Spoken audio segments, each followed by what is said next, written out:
Okay, this is part 4 of Federalist number 8. I was in the middle of the 4th paragraph, and I said it sounds, it's just beautifully written, and it says a lot that it's important for us to revisit it, read it again, and reflect on it. Let me read it to you quickly. Even the ardent love of liberty will, after a time, give way to its dictates. What dictates? Because remember, in the line before that, it says, safety from external danger is the most powerful director of national conduct. And then after that, the violent destruction of life and property incident to war. The destruction and loss of life that is incident to war, that comes with war, accompanies war. War brings destruction and loss of life, so that's what it means, incident to war. The continual effort and alarm attendant on a state of continual danger.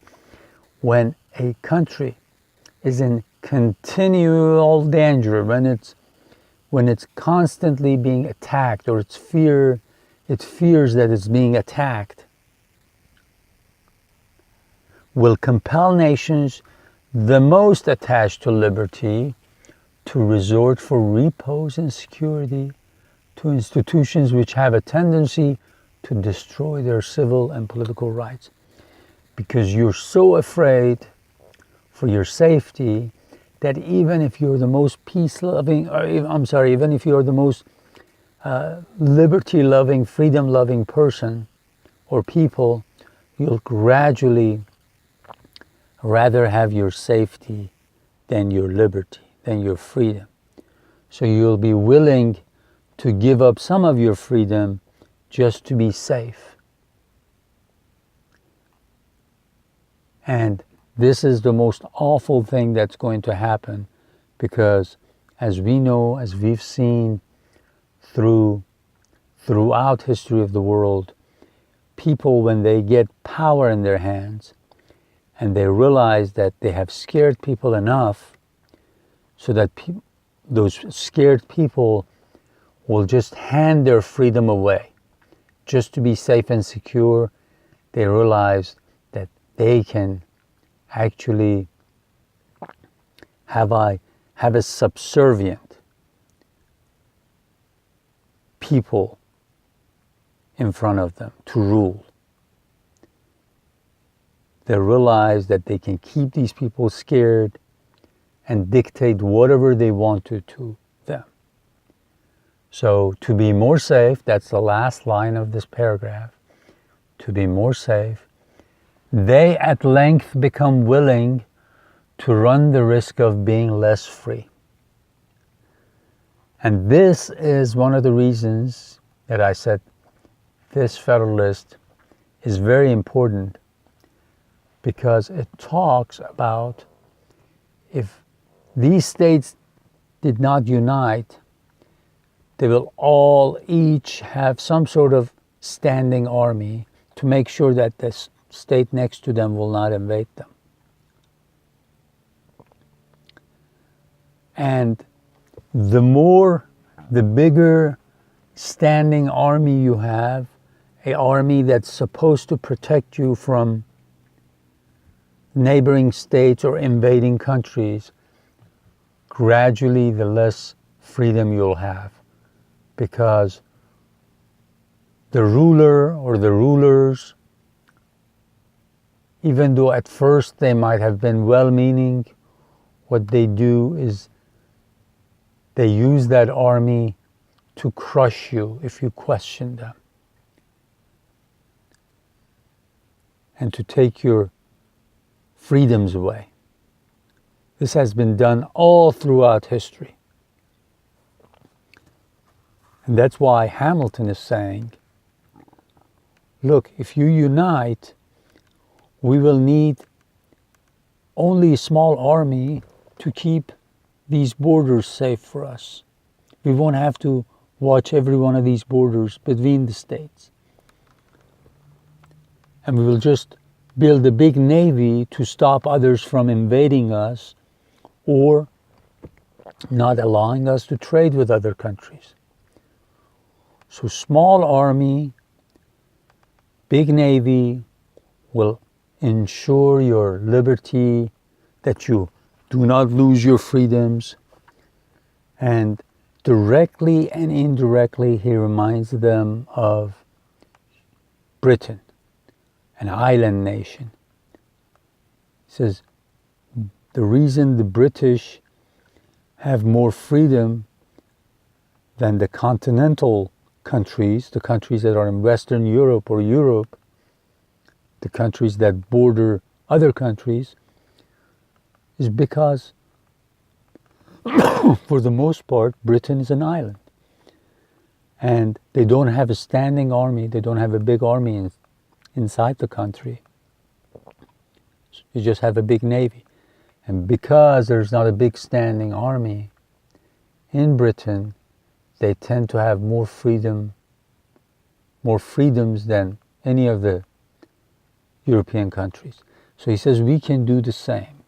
Their plan is to unite these 13 states and go west and increase the population here and establish more states and gradually make sure that they come all the way to the west, okay? That they come all the way to the west and make this into almost a huge island nation, almost. Because both sides are the Atlantic and Pacific Ocean. And pretty much back then there was not much happening in what is now, in the border of what is now Mexico and United States. And up in the north, you had Canada, and that was not going to be an issue. Because Canadians were always afraid of Americans invading them, not the other way around. So they were foreseeing a huge island nation, a continental size island nation, that could have a huge navy but a small army. This way their freedoms would not be endangered. And this is where the comparison is with, this is what we need to reflect on. If we spend less money on our armies these days in our countries, in different countries, then all that money that we use on armament or on weapons of mass destruction, all the things that we do to supposedly defend ourselves from the enemy, if we actually put half of that towards education, towards health, towards all the creative and productive things, humanity will flourish like we've never done in the past. We can take huge leaps forward.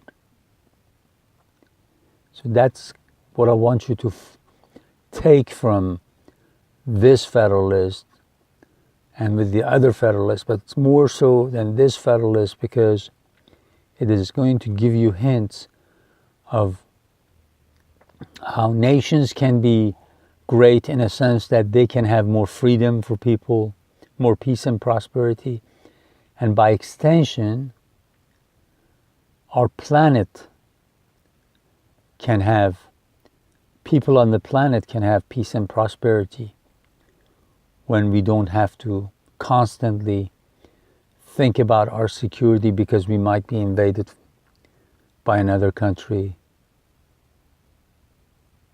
or whether we have the wrong leaders who come to power and stay in power, or the leaders, not just one, could be a group of men that will only hang on to power by scaring their population that others might invade you.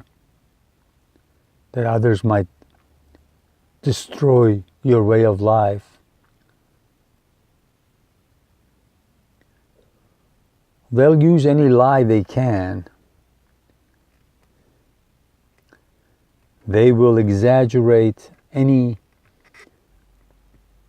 small act into a crazy, frightening, scary story for you to be scared, and like Hamilton says, to give up your liberty just to be safe. Like the last line says, to be more safe, they at length become willing to run the risk of being less free.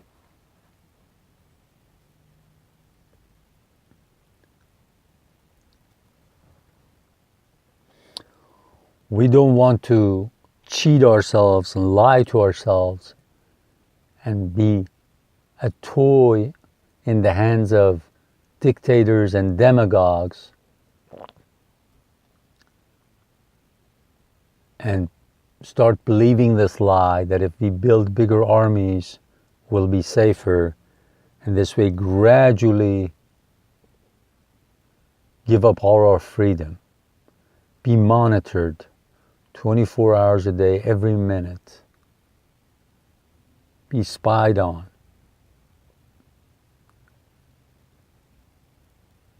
And we should stop this trend. We should think about what makes our future truly peaceful and prosperous.